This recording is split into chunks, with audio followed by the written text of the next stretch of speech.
Hello viewers. Let me begin with some questions. Do you know how many forms English verbs come in? 3, 4, 5 or more? Do you know what groups you can divide verb forms into? Or if any groups exist at all? How do you inflect your verbs? This video is going to answer all these questions and much more. The word form means shape, and therefore by forms of verbs, we mean all the shapes that verbs can have. Most verbs, for example, have the following 6 forms: break, breaks, broke, broken, breaking, break. Did you notice that I mentioned the verb form break twice? I'll talk about that soon in this video.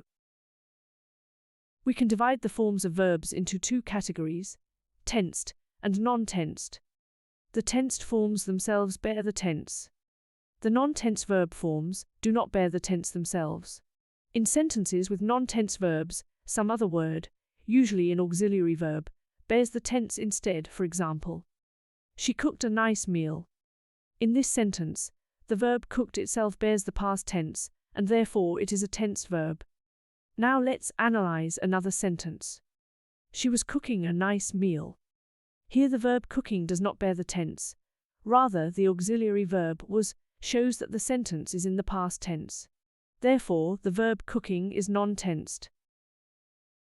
Now that you understand the difference between a tensed form and a non-tensed form, let's review this distinction.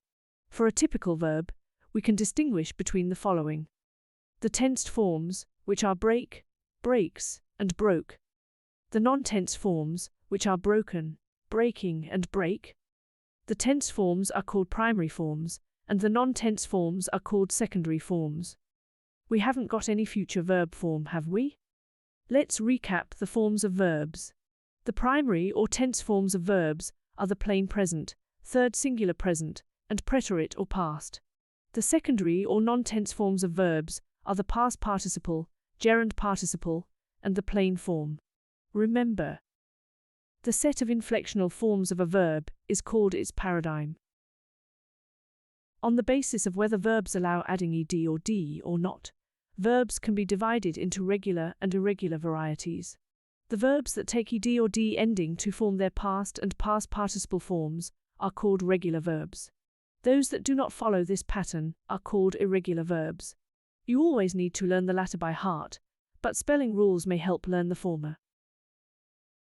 I am happy that you learned what verb forms are and into how many types they are divided. If this video added anything to your knowledge, please like and share it. And do not forget to subscribe to the channel to keep informed of our new uploads. Have a good day.